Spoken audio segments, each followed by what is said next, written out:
Hi, Tony here. Some janky stuff was happening with my microphone while recording with Kevin.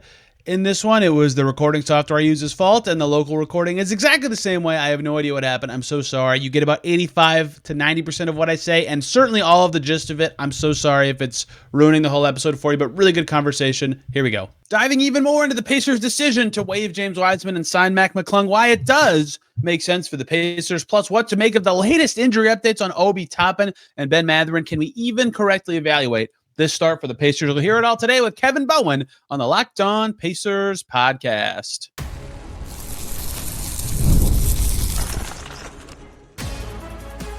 You are Locked On Pacers, your daily Indiana Pacers podcast, part of the Locked On Podcast Network, your team every day.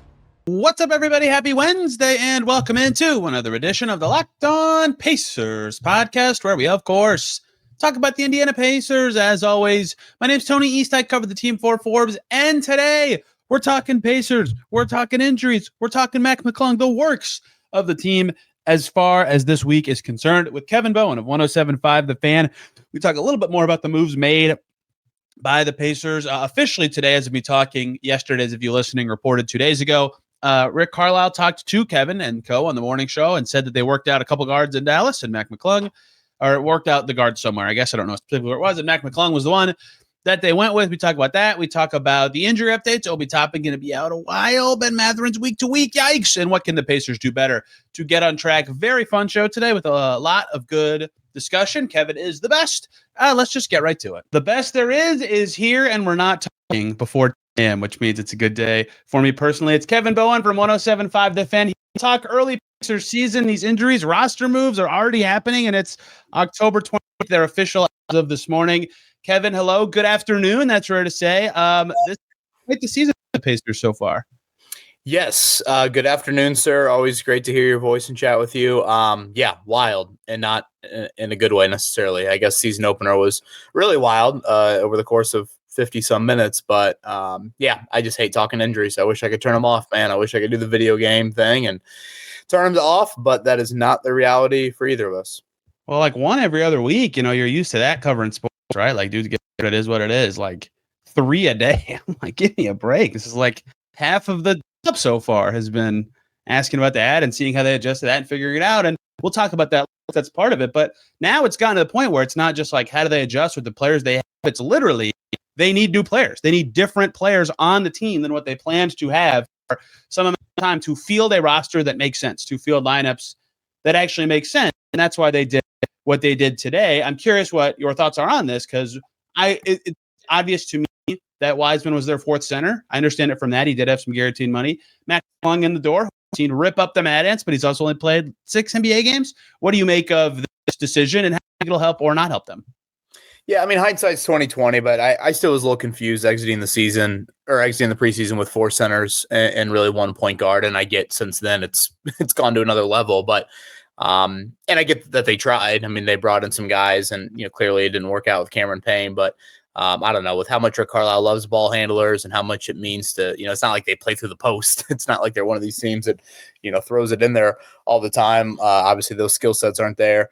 I was a little bummed for Wiseman just because, there's an obvious intrigue with top 5 pick, and, you feel like this opportunity was a lot different than what he's had in his career, and the Achilles injury is what it is. But, given how the other 3 have looked, I guess I understand it. Somebody's got to go.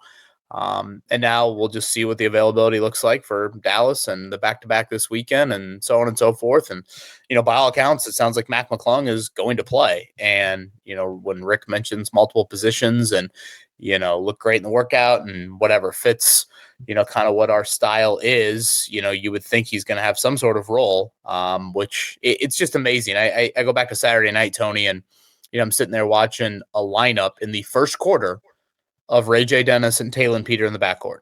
And this is quarter 1 of game 2. This is not Cleveland quarter 4, game 82 last year, when that lineup, well, I guess Talon Peter wouldn't have been there, but you know what I mean? Like, or Noblesville Boom opening night where, you're giving us updates from it. Like, I mean, that's not how it should be. So, it's just unfortunate. And yeah, it seems like now they at least have added some sort of ball handler, and we'll see how much he plays.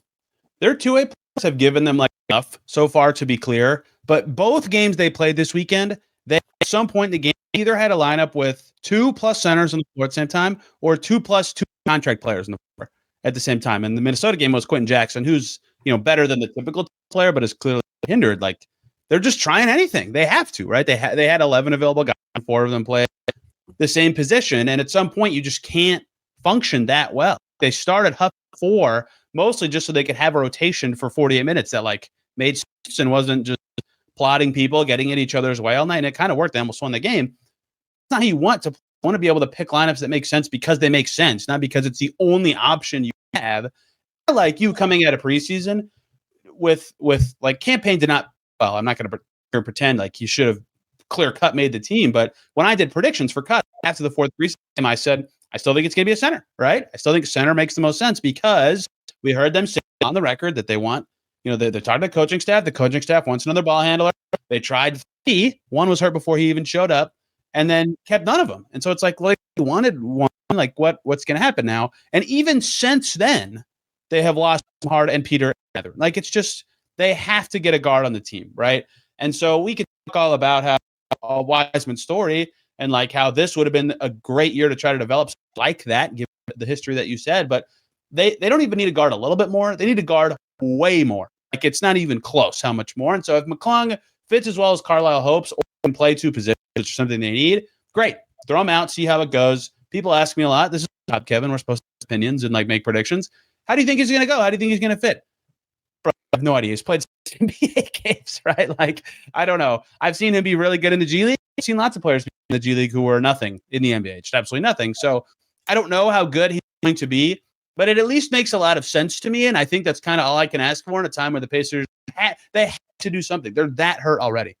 You know this, my daily beat, I cover the Colts, and it is amazing to me to think back to, let's just take last week, for example.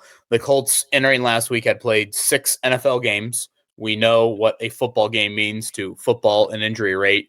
And they had 2 guys miss last week's game due to injury, 2 of their 53. And, sure, there's a couple guys on injured reserve. So, up that to 4, whatever. The Pacers had 7, out, and that, then Obi gets hurt. Like, it's just, it's amazing. And there's no real explanation. I know, Rick kind of offered it up this morning when we had him on of, if you look at Oklahoma City, they maybe have had a similar injury list, but, again, some of these injuries are just, look at Mathurins, look at Nemhard's. Is that really from wear and tear of, playing whatever 100 games last year? I don't know much about Jalen Peters certainly wasn't. He's a rookie. Right, exactly. I would say no on that front. I'll go back to Thursday night and that opener, and when Shepard starts the second half and that half court offense, it was amazing to watch because we're so, I think spoiled is the right word, but we're so used to this just incredible pace and this, artwork of we want to lead the league in passes and all of that. And the game turned into really just one-on-one ball for the Pacers. And boy, Mathurin and Siakam, thankfully, they're so gifted if the game gets down to that the Pacers are able to stay in it. But, they finished that game with 19 assists in regulation. And, this, but, that is an extremely low number for them. That would have been, I think, the second lowest of any game last year. The high was 4. Right. I mean, starting lineup wise, obviously with Nemhard leaving, I think they had 9 total in the starting lineup. And so, the Pacers played with the incredible effort and what we're used to, but the flow and the offensive rhythm and you've got to really guard us throughout an entire possession and, handle a lot of passes, that largely was just not there. So, I almost threw in the towel Sunday. I mean, the game got close. Obviously, I was at the Colts game, but I got home and watched it. But I was like, man, I there's part of me that just kind of is like, wake me up in a couple weeks when everyone gets healthy. And I know you can't do that, but and that's just unfortunate nature because you are going to need to steal some of these wins just to try and maintain a little bit of pace. When you get guys back and you obviously try to get back up in the top 8 or whatever. You could even argue like, doesn't get hurt, they beat the Thunder. Obi doesn't get hurt, they beat Minnesota. Like in-game injuries. Right. Okay, I want to talk about something you just said for like 2 seconds. Already it's coming. It's been 3 games. What's going on with the training staff? Should the training staff be facing questions? Okay, to be clear, first of all, 2 straight years before this, the Pacers were extremely healthy in the playoffs, and it guided them to a run. Clearly, their long-term health planning is pretty good. Obviously, it's not good what's happening right now, but you already mentioned Nemhard, we saw it. Arm caught in Shea. Ben Mathurin, we saw it. Fell out of bounds. Taylor Leader was not on the team last year. Strained going around and around. 3 hammies. That at least makes you go, huh? But Carlisle brought up the other point, which is 1, OKC is also extremely good. 2, early season is the time, see Memphis, see other teams, where you get a lot of guys who, frankly, are playing their way back into shape and get hurt. I'm not accusing a Pacers player of that, but it's a league-wide thing that early in the season, there's some muscle things as a result of this. Lots of teams are dealing with lots of things.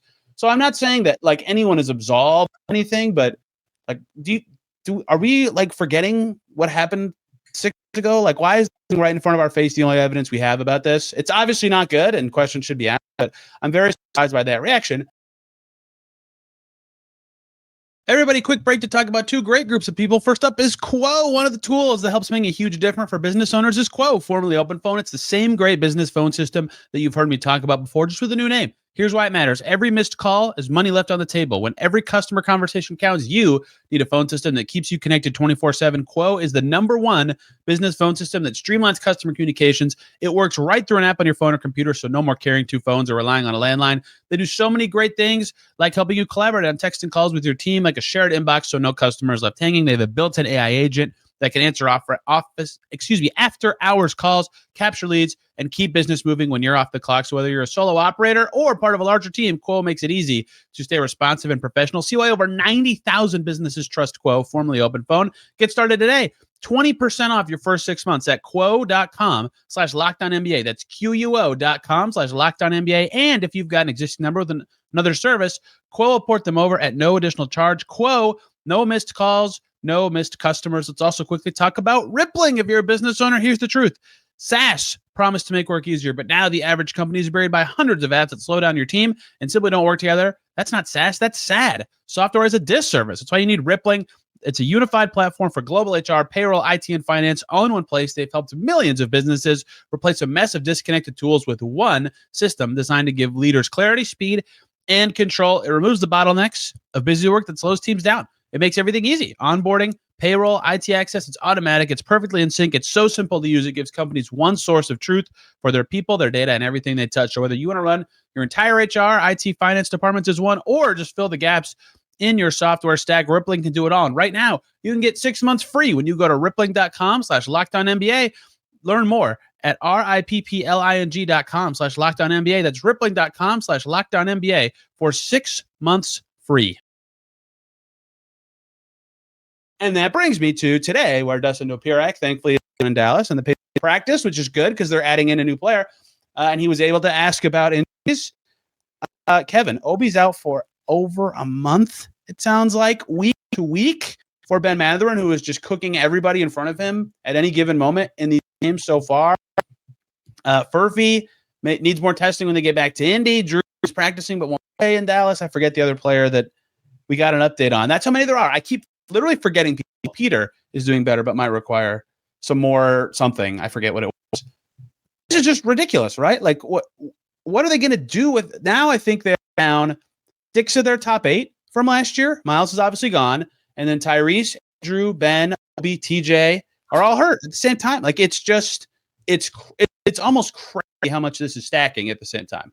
Yeah, and I kind of missed the boat this morning. I wanted to get to it, and I just kind of forgot about it. You know, how do you then handle Nesmith and Siakam?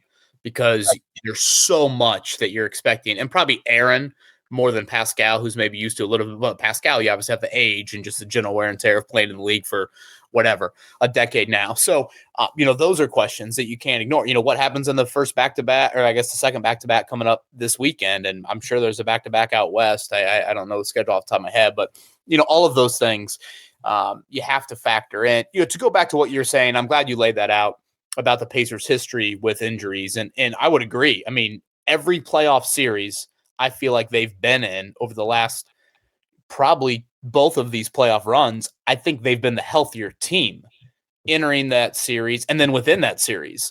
And so it's probably one of the harder questions I get. And again, the NFL world, there's more of them to deal with. But, there was a stretch there where the Colts, had a lot of injuries. And if you looked up like kind of games lost to injury, I think they did rank like top 10 in the league. So then at some point, I think in the Chris Ballard era, they overhauled, strength and conditioning. They overhauled the nutritional program. Okay, like I can kind of make, all of that. To me, we don't have anywhere near the amount of evidence right now to do that. Sure, a couple soft tissue injuries with a hamstring, maybe that is a little bit of the pace. But again, it's not like Quentin Jackson is playing, 90 feet, 82 nights out of the year. So TJ's hamstring injury was like 5 minutes into his first game. Like, right. So again, I can't, A, I can't wear that medical hat, and B, I can't really entertain that thought. If there's one silver lining through all of it, probably I side on two things right now. One, I think it's happening at a time where the schedule is arguably the most difficult stretch you have all season. And so if there is a time to kind of have this, you might as well have it when, right out of the gate, you had this 3-game road trip. You started with the Thunder, obviously. You got this back-to-back with Atlanta, Golden State.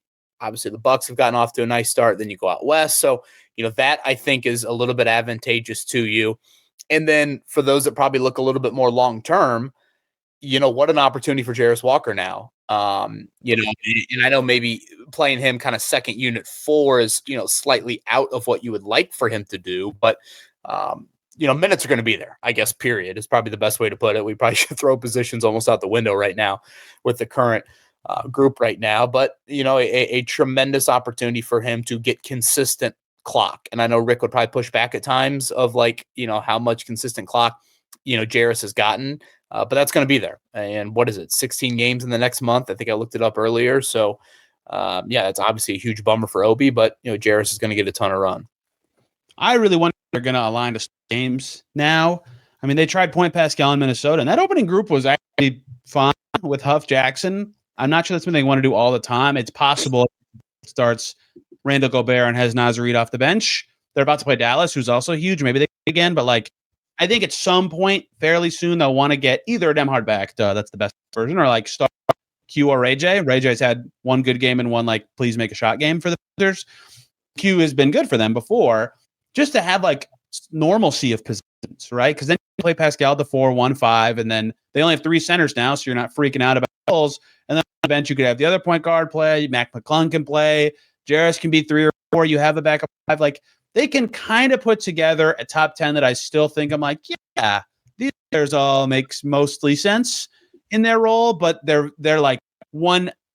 I've said this a million times, but they're like one injury away from like, oh boy, like what do they even do? What is even possible in their situation? So anyone coming back, any player, any position coming back now is huge for them, because then they gain some of that versatility back. But if they, of their current 12 healthy players, I do see how they put together 10, like a depth chart of 2 players at every position. I'm like, okay, yes, good. That's what you should want right now. They did not have that in Minnesota. However, those players or very few of those players were from their top rotation last year, and a lot of them are good or like and played the Pacers style. Pascal, Jarris, Aaron. We know that Ray J and Q can really fly in the paint and pass, but a lot of these guys are still trying to prove themselves in some way. Isaiah, Jay, Max McClung's new to the team completely. Right, if Furphy comes back, he'll be in that boat. Ben Shepherd is a player who fits the well. He's got to make a shot at some point for this team. Like, they're going to have a lot of guys who have to perform. They can't like be inconsistent for this team right now. They have to perform. It's a lot of guys who have always performed, and that's just the situation they find themselves in. So this is both guys stepping into a role that either is bigger or different than they've had before. Different, maybe only to Jarris specifically, but those guys have to play well. Like, if they have to be graded on that later now, which stinks because it's a whole new situation for them. But for this team to finally win a game, one game, those guys are going to have to play well. Yeah, I'm curious if they try to, create a little bit more offensive structure by, making calls from the sideline. I know it's not, again, been Rick's MO here in recent years. Obviously, Tyrese is Tyrese, but, certainly TJ McConnell, you have a ton of trust in as well. Does that slow some of your pace, though? Is that, there are obviously pros and cons with that. So, these are all questions that you have. And again, stylistically, you go back to Thursday night, and for them to win that game, it looked so foreign to us to what we are used to with this team. And, coming into the year, you probably thought there was going to be some of that. There was going to be a little bit of more of, at times, maybe more of a grind. Yes, you want to play with this unbelievable pace and, whatever. We might be better defensively, Well, sure, it all sounds, great, but when you lose, such an artist, in his ability to score and pass and just orchestrate, you're going to have, some negative effects of that. So yeah, it's a head scratching time and trying to make, sense of it. Like I feel for you, I feel for really everybody right now, because it's just a very difficult slog and grind to trying to get guys back. If there's one silver lining, maybe through all of it, it does feel like Nembhard maybe isn't going to be out too long. Again, I'm reading a lot of tea leaves here to try and, grasp at this. But, if there's anybody out there that, you would want to be on the shortest sort of recovery that's been hurt right now, it is him. And I'll throw one more thing out there. And, I've obviously a very unapologetic Bennedict Mathurin fan. I did think in the 6 or 7 quarters we saw him this season, I think you had to be very, very pleased with what he was giving you.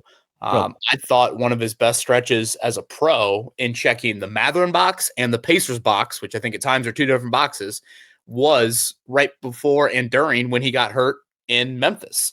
He did his thing. I mean, it was a flurry of points to help get the Pacers back into it. But then there was a sequence there in the third where he's got the neon light. And, again, the neon light for him doesn't take much. But he could have done anything, I feel like, and it would have been a fine heat check. And yet he pump fakes a 3 and gets into the lane a little bit and kicks it out to Shepherd for a 3. And I don't think rookie Mathurin makes that play. No. So I think that is a little bit of a bummer as well of, when I hear week-to-week lingo, again, from NFL terms, that means multiple weeks.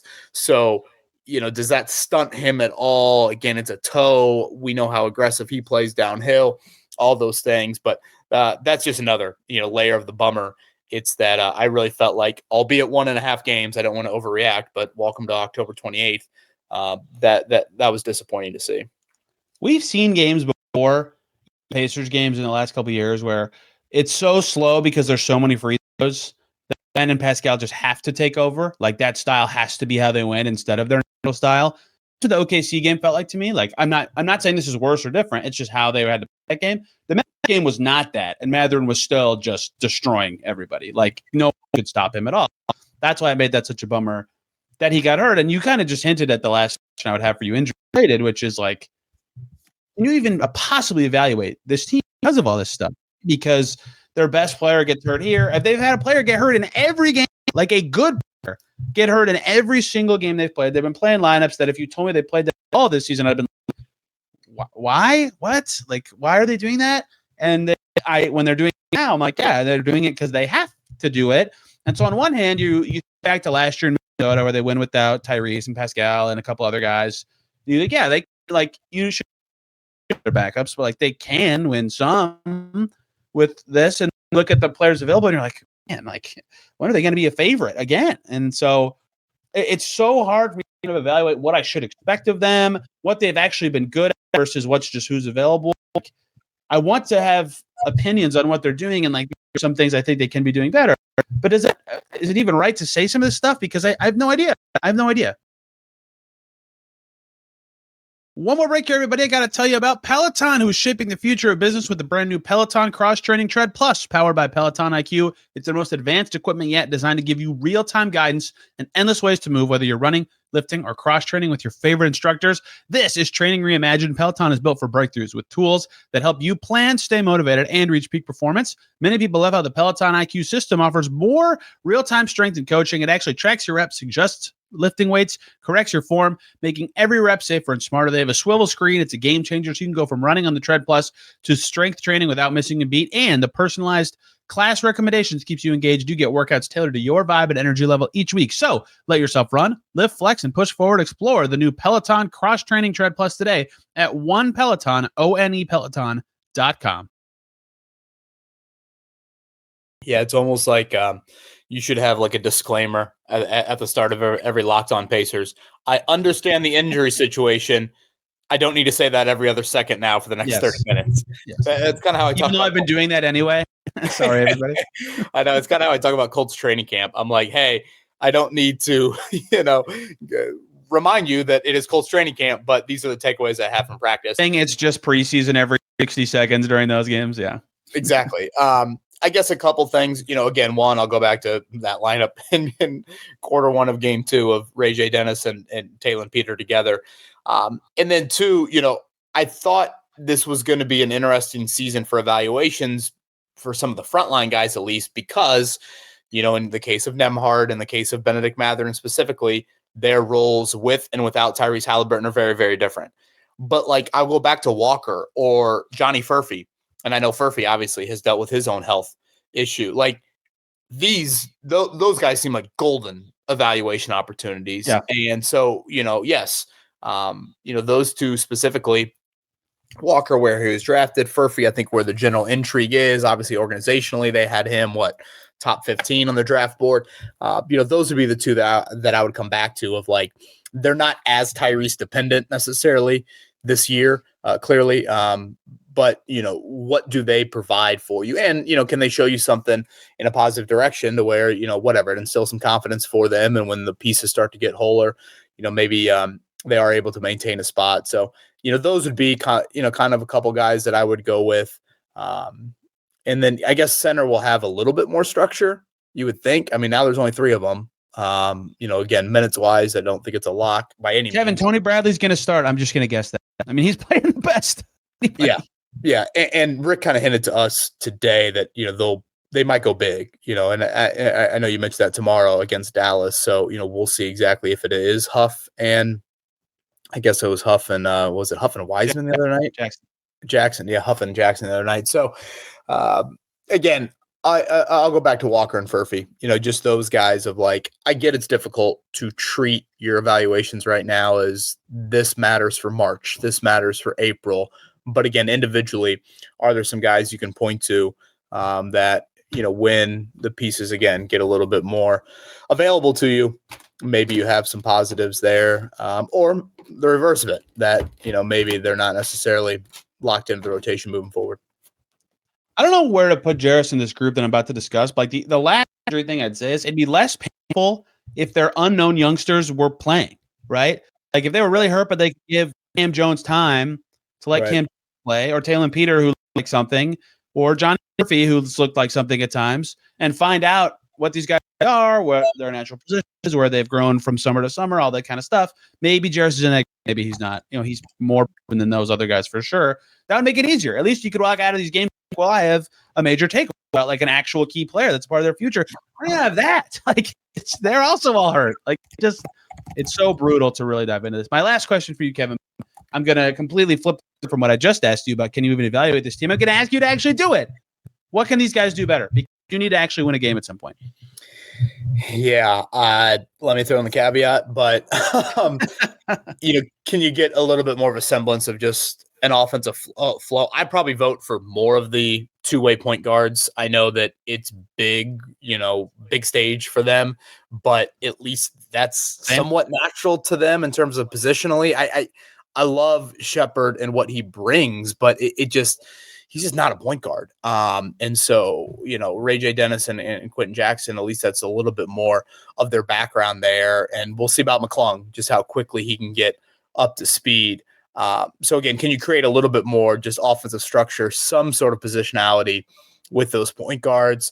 And then centers. I don't have a super high bar, but stop hacking would probably be very high on the list. And then I think Huff can stretch the floor a little bit more. So, you know, can he play with some confidence when it comes to that and, you know, provide a little bit of spacing? And is that something you could turn to in some, you know, center only lineups for you? So I'll go there again, kind of the middle pieces of Neesmith and Siakam and Walker, you know, those guys, it's a little bit of, I guess they are the closest thing to Gibbons right now. Obviously the first two much more than the others, but you know, scratch and claw to a couple wins, and then whatever. Nembhard returns in a week, and Mathurin returns in 2 weeks. And, you know, can you get a little bit more of a, you know, sniffing 500 by whatever, Christmas, the New Year, something like that?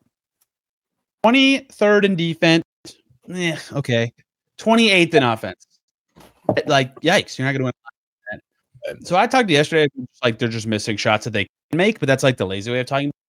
One other thing to add to above what you just said, they tie the league first in fouls per game. Obviously, that OKC game to start the season is a little bit in that. They played double overtime, and the game had a bajillion free throws.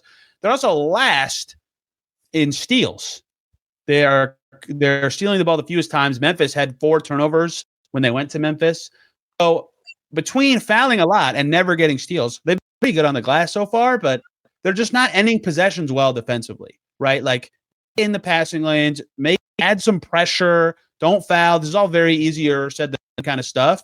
But like they're just bailing other teams out a lot in these situations where they're making them get a shot and then they're fouling them. And that just like is a terrible combination of basketball in a way that doesn't help them get into transition where they're very good or doesn't give them easy chances. It's harder to manufacture the pace that they want. So that's just very generic, like numbery. But, Memphis, I'm sitting there the whole time, like they put advanced stats on the Jumbotron in Memphis. And I'm looking up, I'm like, these teams' true shooting percentage is like 1 or 2% apart. Why is this a 25-point game? And then you look, and Memphis has 2 scores. It's like because they have a million more chances to actually score. So you just need to maybe not like up the pressure in a way that keeps their fouls high, but find a way to at least force teams to up because they did a little bit more than Minnesota. And look at that, they almost won. So that would be my on the court stuff. Do you have anything to add, Kevin?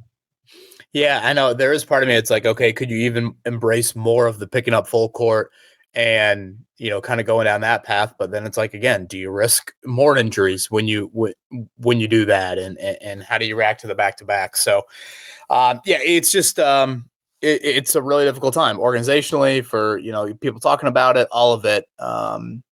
It's probably one of the more unique things I can recall just from a pure injury standpoint and how you talk about it, how you evaluate it. So, what the game plans look like now just are so much different than what they might look like in 2 or 3 weeks. I think whenever Nembhard gets back, then it's a little bit of like, all right, you can take the floaties off the kid in the shallow end. Like, and here's what's actually happening and what they're trying to do. Yeah, because if you go back to the Thunder, I think he had 4 assists in the first half. Like, I mean, and again, the Thunder game is probably the outlier for Nembhard because he still was asked to guard Shea, and he picked up 2 quick ones. Like, that's not obviously an 82-night ask from him. So that's probably when I feel like I can breathe again. Of like, all right, let's crawl a little bit here and let's see what happens. Agreed on all accounts. If they have Drew and Pascal, they aren't going to be favored in games, but they can win many more games in a way that is much more challenging right now. And I've kept you over your allotted time because I started late because I am bad at planning my own time. People listening find you and the things you say and write about Indiana sports season, primarily the extremely good football team, which I have not gotten to say with you as a guest on this show ever.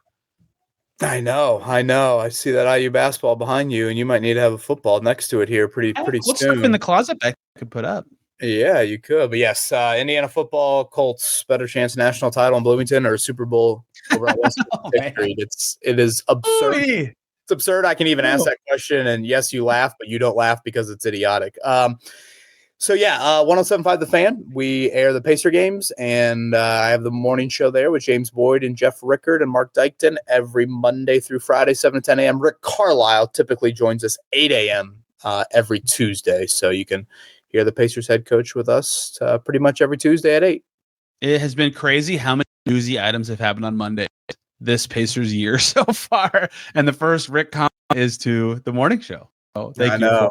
I know. And just like NBA news, if you could see James Boyd's eyes, it was during a commercial break when Chauncey Billups was announced. It was quite. That was a Tuesday?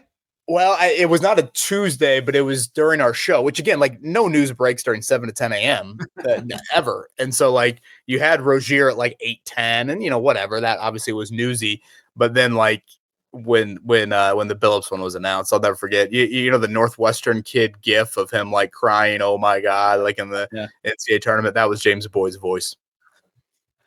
I get up at like 8:45 every day. My wife leaves a little before that. So she always says bye to me. And so she said bye, and I look over, I look at my phone. I'm like, do I sleep a little more? And then my first notification is Terry Rozier. And I was like, nope, I'm going to be up.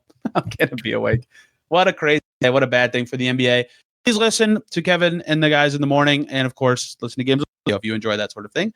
I have become quite a radio fan of late for sporting events. I listen to the Colts on the drive back from Memphis on Sunday. Quite fun.